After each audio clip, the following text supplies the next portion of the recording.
तो hello dear students and friends, आज की इस वीडियो में बात करने वाले हैं NHM Uttar Pradesh community health officer CHO recruitment 2024 के बारे में। तो इस वीडियो में जानेंगे सीएचओ के रिगार्डिंग इस बार एज लिमिट क्या रखे गए हैं, एजुकेशन क्वालिफिकेशन क्या मांगा गया है, क्या यह जो नोटिफिकेशन है यह मेरिट बेस्ड यहाँ पे सिलेक्शन होने वाला है, तो सिलेक्शन होगा तो किस प्रकार से होगा, आपको सैलरी कितनी मिलेगी, तो तमाम जानकारी यहाँ पे देने का प्रयास करेंगे। तो वीडियोस पे बने रहिएगा और कंप्लीट वीडियोस को वॉच कीजिएगा। यदि कोई भी डाउट हो तो आप हमसे कमेंट बॉक्स में लिखकर पूछ सकते हैं स्टूडेंट्स।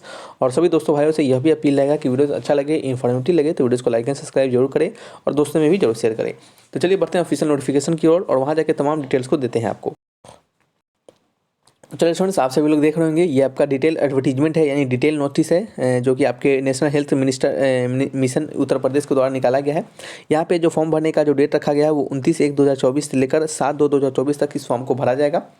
बात करते हैं स्टूडेंट्स आगे, यहाँ पे आपकी जो वैकेंसी है उसको अगर चेक करेंगे तो यहाँ पे चेक कर सकते हैं टोटल 5582 वैकेंसी है, 82 वैकेंसी है। और यहाँ पे अगर रिजर्वेशन के बारे में चेक करेंगे तो आप यहाँ से चेक कर सकते हैं सभी अलग अलग रिजर्वेशन को, वोमेन के रिगार्डिंग, पीडब्ल्यूडी और एक्स सर्विसमैन और फ्रीडम फाइटर के रिगार्डिंग रिजर्वेशन को यहाँ पे चेक कर सकते हैं। स्टूडेंट्स यहाँ पे जो आपका क्वालिफिकेशन मांगा गया है वो यहाँ पे आपको सिंपल बीएससी नर्सिंग पास होना चाहिए, ठीक है।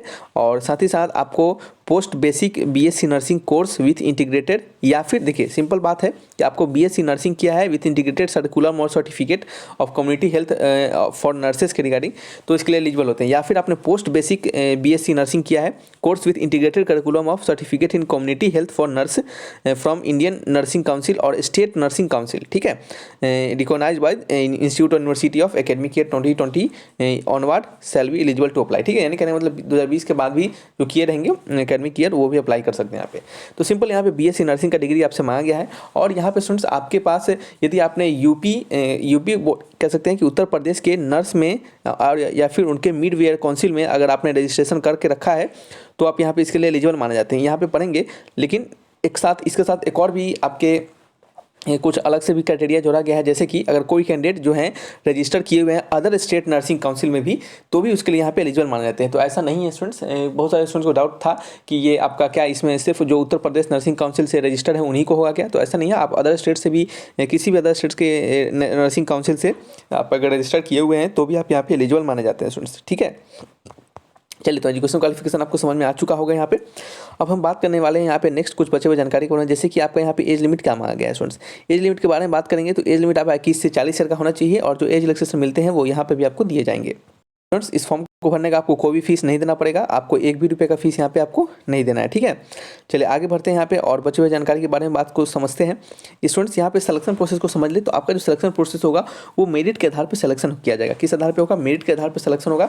इस मेरिट के आधार पर सिलेक्शन में आपके क्लास 10th का मार्क्स, आपके क्लास 12th का मार्क्स और आपके जो बीएससी नर्सिंग में आपने जो एग्रीगेट परसेंटेज लाया है उसके मार्क्स के आधार पर आपका यहाँ पे सिलेक्शन किया जाएगा स्टूडेंट्स, ठीक है। सिलेक्शन का क्राइटेरिया कैसे रहेगा उसको समझ लीजिएगा। आपका जो क्लास 10th का मार्क्स होगा उसका 17% मैक्सिमम मार्क्स के वेटेज को लिया जाएगा, फिर 12th के मार्क्स के भी 17% लिए जाएंगे और बचे हुए जो होते हैं वो बीएससी नर्सिंग के मार्क्स को 51% आपको वहाँ पे लिया जाएगा, ठीक है।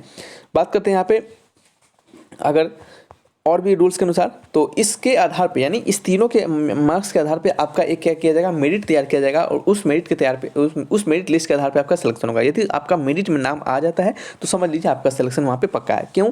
इसके बाद भी आपका डॉक्यूमेंट वेरिफिकेशन होगा। अगर सारी चीज़ सही है, डॉक्यूमेंट वेरिफिकेशन सही है, सब कुछ सही है, तो आपको वहाँ पे सिलेक्शन पक्का मिल जाएगा, ठीक है। तो सिर्फ आपको यहाँ पे मेरिट के आधार पर सिलेक्शन लिया जाएगा, कोई भी आपको यहाँ पे एक्स्ट्रा कोई एग्जामिनेशन जो है ऐसा कुछ यहाँ पे नहीं होने वाला है आपका, ठीक है। आपको सिलेक्शन प्रोसेस समझ में आया होगा कि किस आधार पे आपका सिलेक्शन होगा, मेरिट कैसे तैयार किया जाएगा। बात करते हैं डिस्ट्रिक्ट वाइज आपके वैकेंसी जो डिटेल है, आप अगर चेक करना चाहेंगे तो वहाँ पे आप यहाँ से चेक कर सकते हैं स्टूडेंट्स, ठीक है। आप एक एक करके जो उत्तर प्रदेश के जितने भी डिस्ट्रिक्ट है उसको यहाँ पे चेक करके अपने देख सकते हैं कि किस डिस्ट्रिक्ट में कितना वैकेंसी है, आप उसके अनुसार भी फॉर्म भर सकते हैं। चलिए, ये आपके क्या है, आपके डिटेल नोटिफिकेशन जो कि है यहाँ पे हमने आपको बता दिया है। चलिए स्टूडेंट्स, आपको सिलेक्शन प्रोसेस तमाम जानकारी समझ में आ चुकी होगी। अब हम यहाँ पे बात करने वाले हैं थोड़ा सा आपको यहाँ पे जॉब प्रोफाइल के बारे में। आपको यहाँ पे काम जो होगा वो आपको किस प्रकार से क्या क्या करना पड़ सकता है, तो स्टूडेंट ध्यान से सुनते रहिएगा। यहाँ पे आपका यहाँ पे जो काम होगा आपको सिंपल आपको एडवाइस करना पड़ेगा आपके कस्टमर कहने का मतलब यहाँ पे आपके जो भी वहाँ पे क्लाइंट आएंगे, जो भी आपके पेशेंट आएंगे, उनको क्या करना पड़ेगा, आपको किसी भी इशू के रिगार्डिंग आपको उनके हेल्थ के बारे में उनको गाइडलाइंस देना पड़ेगा। आपको एक्सरसाइज कैसे करना है, डाइट कैसे करना है, इन सभी चीज़ों से रिलेटेड आपको अपने कस्टमर को यानी अपने पेशेंट को आपको समझाना होगा।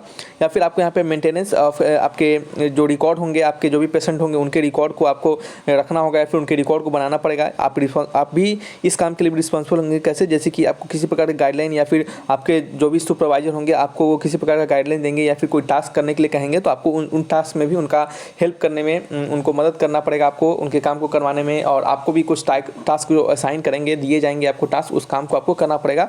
आपके सुपरवाइजर के द्वारा जो भी काम दिए जाएंगे आपको, उस सभी चीज़ों को आपको करना होगा।